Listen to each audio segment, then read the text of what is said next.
जय मसीह की सबको। प्रभु यीशु मसीह के नाम से आप सबका स्वागत है। आज हम इस विषय पर बात करेंगे, क्या हम सच में वचन का पालन करते हैं। इस विषय पर वचन में सामने रखूंगा और सवाल भी करता जाऊंगा साथ में, और फिर हम जांचेंगे खुद को, क्या हम सच में वचन का पालन करते हैं हर क्षेत्र में। पहले पढ़ेंगे और आज के विषय का नाम है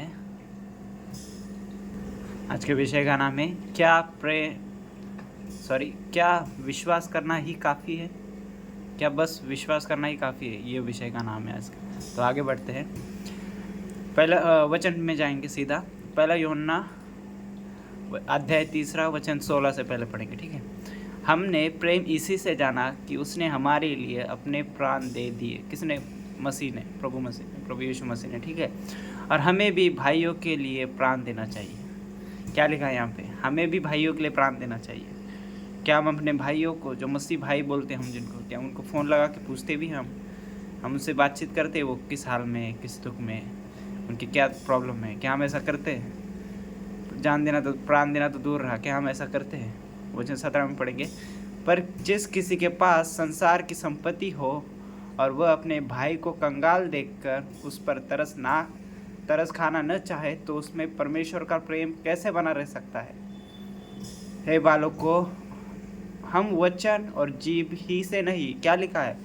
अगर हम प्रेम नहीं करते ना, हम कितना भी बोले, हम प्रभु के लिए ये कर देंगे, प्रभु के लिए वो कर देंगे, खरी शिक्षाओं को लेके चलेंगे, सब कुछ करेंगे, लेकिन हम प्रेम नहीं रखते, तो वचन हमें कहता है, फिर से पढ़ते वचन 17। पर जिस किसी के पास संसार की संपत्ति हो और वह अपने भाई को कंगाल देखकर उस पर तरस न खाना चाहे, तो उसमें परमेश्वर का प्रेम कैसे बना रह सकता है? हे बालक को, हम वचन और जीभ ही से नहीं, क्या कहा है? वचन मतलब हम वचन से और जीभ से ही नहीं, पर काम से भी, काम के द्वारा भी प्रेम करें। हम वचन से प्रेम मतलब हम वचन बता रहे, प्रचार कर रहे प्रेम से, ठीक है। हम जीभ से मतलब हम बोल भी रहे हैं, हम प्रभु से प्यार करते हैं, हम अपने भाइयों से प्यार करते हैं, सबसे प्यार करते हैं, ऐसे बोलते भी हैं हम, लेकिन हमारे काम में वो प्यार नहीं दिखता। काम और सत्य के द्वारा भी प्रेम करो। तुम्हारा जो प्रेम है तुम्हारे जीभ में है, वो तुम्हारे काम में भी दिखना चाहिए। तुम जो बोलते हो मैं प्रभु से प्यार करता हूँ, मैं प्रभु के लोगों से प्यार करता हूँ, तो वो प्यार काम में भी दिखना चाहिए। अगले वचन देखेंगे, हम फास्ट पढ़ेंगे सारे वचन। इफिसियों 4 अध्याय वचन 32। एक दूसरे पर कृपालु और करुणामय हो, और जैसे परमेश्वर ने मसीह में तुम्हारे अपराध क्षमा किए, वैसे तुम भी एक दूसरे के अपराध क्षमा करो। तो हमें भी, जैसा हमारा प्रभु है ना, वैसे हमें उसमें ढलते जाना है। क्या हमारा प्रभु ऐसा था कि किसी के घर नहीं जाता था सूदी लेने के लिए उसकी? क्या हमारा प्रभु किसी का हालचाल नहीं पूछता था तुम किस हाल में हो? तो हम, जैसा हमारा प्रभु करता था वैसे भी हमें भी वैसे ही करना है। अगला वचन पढ़ेंगे जल्दी से। गलातियों की पत्री अध्याय 6। इसलिए जहाँ तक अवसर मिले हम सबके साथ भलाई ही करें, विशेष करके विश्वासी भाइयों के साथ, क्योंकि मसीह में हम सब एक हैं। मसीह में एक अंग है हम लोग, और अपनी देह, जो मसीह की देह है, उसमें हम अंगों को देख नहीं रहे एक दूसरे को।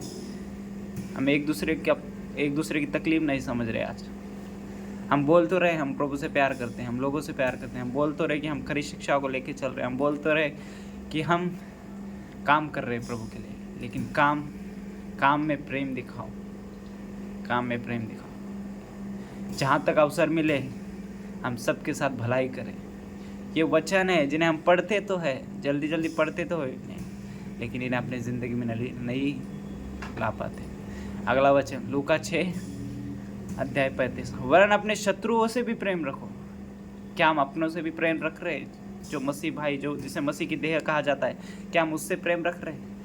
शत्रुओं से दूर रहा, क्या हम उससे भी प्रेम रख रहे? अगला वचन पढ़ेंगे जल्दी से। कुलुस्सियों 3 अध्याय वचन 12। इसलिए परमेश्वर के चुने हुओं के समान जो पवित्र और प्रिय है, बड़ी करुणा और भलाई और दीनता और नम्रता और सहनशीलता धारण करो। हम बोलते हैं हमको परमेश्वर ने चुना है, हम गाना भी गाते हैं, प्रभु ने हमको चुना है।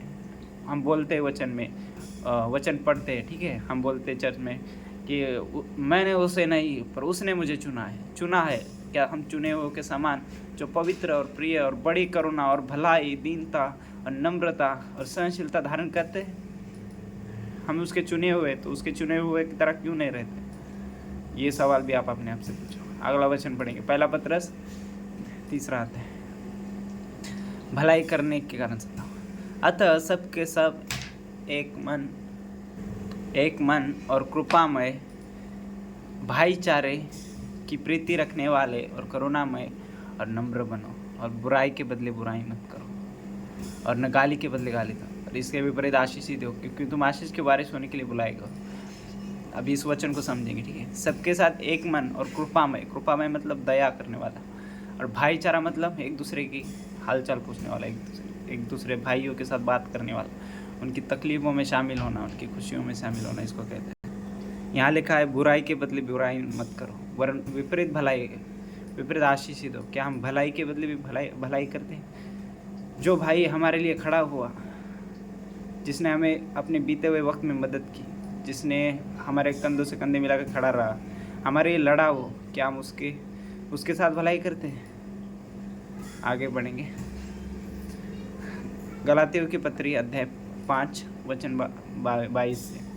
पर आत्मा का फल प्रेम है, आत्मा का पहला फल ही प्रेम है।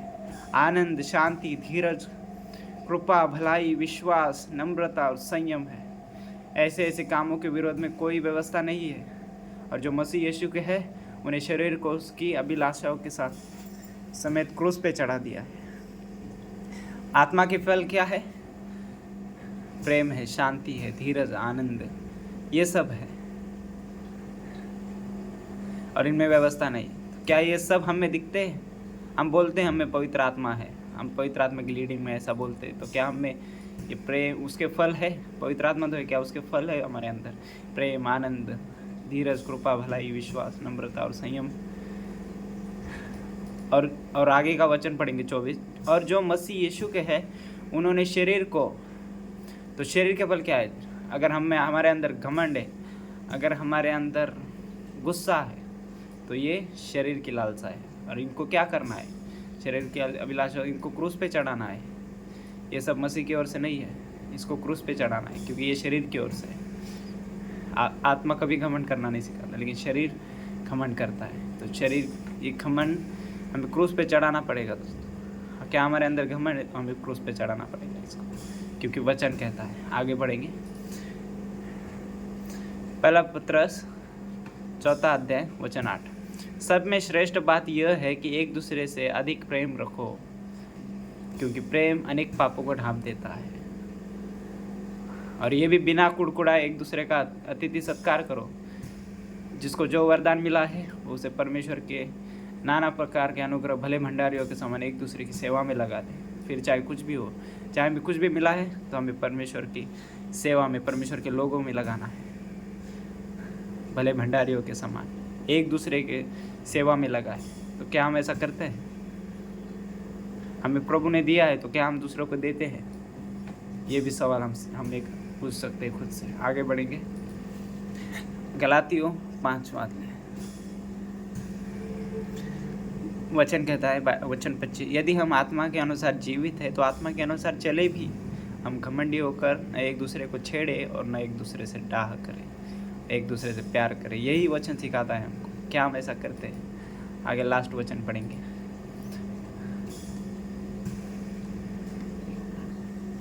आगे बढ़ेंगे, रोमियो 12 अध्याय वचन 9 से पढ़ेंगे। प्रेम निष्कपट हो। हम कहते तो हमारे अंदर प्रेम है, लेकिन क्या हमारा प्रेम निष्कपट है? बुराई से घृणा करो, भलाई में लगे रहो, भाईचारे के प्रेम से एक दूसरे से स्नेह रखो, परस्पर आदर करने में एक दूसरे से बढ़ चढ़ो, एक दूसरे से बढ़कर एक दूसरे से प्रेम करो, प्रयत्न करने में आलसी न हो, अधिक उन्माद में भरे रहो, प्रभु की सेवा करते रहो, आशा में आनंदित रहो, क्लेश में स्थिर रहो, प्रार्थना में नित्य लगे रहो। और सबसे अच्छी लाइन है, पवित्र लोगों को जो कुछ आवश्यक हो उसमें उनकी सहायता करो, पहुनाई करने में लगे रहो। पवित्र लोग कौन है? पवित्र लोग अपने मसीह भाई बहन। तो उन्हें जो आवश्यकता है उसे उन्हें दो, ऐसा वचन हमें सिखाता है। क्या हम ऐसा करते हैं? ये सारे सवाल, जितने वचन मैंने पढ़वाए, सारे ये सवाल आप एक अपने से पूछो, अपने खुद से पूछो। हम बोलते तो है, क्या हम करते हैं? हम पढ़ते तो है, क्या इसको अपने जीवन में लागू करते हैं? कितनी बार हमने ये वचन पढ़े? बस पढ़ते थे, जैसे पढ़ना है उसे पढ़ते गए, लेकिन क्या हमने अपने जीवन में इसे लागू किया? ये सवाल अपने आप से पूछो। एक धनवान नौजवान यीशु के पास आया था। यीशु को उसने कहा था, प्रभु मैं अनंत जीवन पाने के लिए मैं क्या करूं? तो उसने कहा, वो व्यक्ति कोई पापी नहीं था, मतलब पापी नहीं था। वो व्यक्ति बचपन से सब कुछ करता आया था। यीशु ने उससे कहा, जा अपना सब कुछ बेच के कंगालों में बांट दे। लेकिन वो नहीं कर पाया क्योंकि वो बहुत धनी था। यीशु ने कहा था उससे, एक धनवान नौजवान यीशु के पास आया था और यीशु से पूछ रहा था, प्रभु अनंत जीवन पाने के लिए मैं क्या करूं? यीशु ने कहा था, तुझे आज्ञा पता है, चोरी न करना, खून न करना, व्यभिचार न करना। तो वो यीशु से कहता है, मैं सब ये बचपन से ही करता आया, मैं सब कुछ करता आया हूँ बचपन से, लेकिन मुझे और बढ़ना है और परिपूर्ण होना है। तो यीशु ने क्या कहा, अगर तू परिपूर्ण होना चाहता है तो अपना सब कुछ बेच दे और मेरे पीछे हो ले। सब कुछ बेच के गरीब में बांट दे और मेरे पीछे हो ले। लेकिन वो उल्टे पैर चला गया। क्यों? क्योंकि उसके पास बहुत सा धन था। तो हमारा सब कुछ सही है, लेकिन हमें प्रेम नहीं है,